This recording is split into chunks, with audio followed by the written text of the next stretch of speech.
पांडे गिरोह के नाम पर धमकी देने, रंगदारी मांगने वाले को पुलिस ने गिरफ्तार कर भेजा जेल। पुलिस अधीक्षक अरविंद कुमार सिंह ने प्रेस वार्ता कर दी जानकारी। गिद्दी थाना अंतर्गत गिद्दी ए बालियरी से कोल ट्रांसपोर्टिंग कर रहे जय Ambe road lines private limited नामक कोल ट्रांसपोर्ट कंपनी को दिनांक 5 जनवरी को 3 से 4 अज्ञात अपराध कर्मियों द्वारा लोडिंग पॉइंट पर आकर रंगदारी की मांग करने और जान से मारने की धमकी देते हुए ट्रांसपोर्टिंग का काम बंद करने की धमकी दी।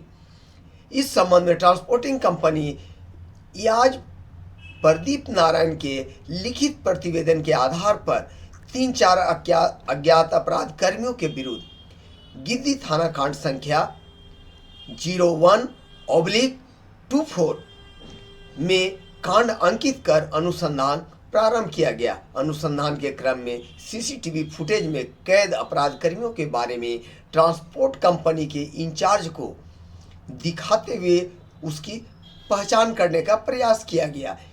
इसी रात्रि में फिर से कुख्यात अपराध कर्मी विकास तिवारी के नाम पर मोबाइल फोन पर धमकी देने और जान से मार देने की बात कही। इस घटना के बाद पुलिस अधीक्षक हजारीबाग को मिली गुप्त सूचना के आधार पर तथा विशेष छापामारी दल के मदद से फोन पर धमकी देने वाले तथा सीसीटीवी फुटेज में दिखाई दे रहे अपराध कर्मी रौनक कुमार राम को उसके घर से गिरफ्तार किया और धमकी देने में प्रयोग मोबाइल फोन को भी बरामद कर जब्त कर लिया गया। आज कोयला क्षेत्र से ये गिद्दी थाना अंतर्गत गिद्दी एक कोयलरी से कोल ट्रांसपोर्टिंग कर रहे जय Ambe road lines private limited का वहाँ से कोयला का ढुलाई होती है। उसी में 5/1/24 को 4-5 अज्ञात अपराधियों द्वारा वहाँ पर रंगदारी मांगने की नीयत से गए और धमकी उमकी दिए। उस पर हम लोग ट्रांसपोर्ट कंपनी के जो इंचार्ज हैं उनके द्वारा एक लिखित आवेदन दिया गया था। उसी आवेदन पर हम लोग ने एक FIR किया था 385 और 87 में। फिर उस पर हम लोग अनुसंधान कर ही रहे थे। इसी बीच 8/1/2024 को रात्रि में पुनः उसको फिर धमकी दिया गया कि तुम लोग काम फिर शुरू कर दिए, अभी तक हमसे हिसाब नहीं किए, पैसा नहीं दिए, जो बाकी पैसा है पहले वो दो। तो उसमें हम लोग फिर सीसीटीवी फुटेज निकाल कर उस पर हम लोग जब काफ़ी खोजबीन करने लगे तो एक लड़का का नाम आया जो रौनक कुमार है, जो गिद्दी का रहने वाला है।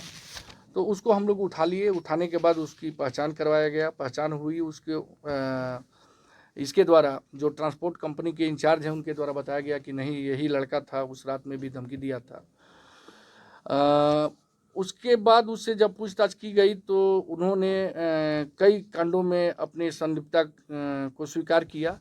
एक कांड जो 5/1/24 को घटना चरही में तापीन कोयलरी में हुई थी, जो पावर पॉइंट में जाकर फायरिंग किया गया था, उसको भी वो एक्सेप्ट किया। उसमें भी 3-4 लोग थे उसमें शामिल।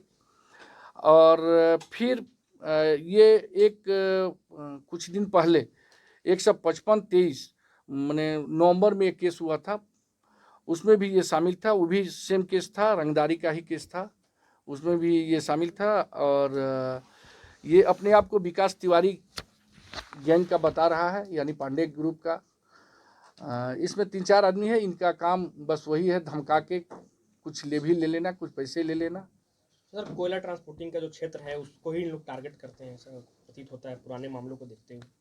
हाँ बिल्कुल, ये जहाँ जैसे ये इनका पतरातू और गिद्दी चरही यही पैच है इन लोग का, जहाँ पर कोयला का काम होता है। डरा धमका के कुछ भी मिल जाए इसी के लिए ये लोग। क्या लगता है सर, इसके निशानदेही में और भी लोगों की? हाँ बिल्कुल, उस पर हम लोग कार्रवाई कर रहे हैं और जो इनमें इन्वॉल्व है उनको हम लोग उठाएंगे। सर, पांडे गिरोह और श्रीवास्तव गिरोह एक बार फिर सक्रिय देखने को मिल रहा है, जैसा गिरफ्तारी है?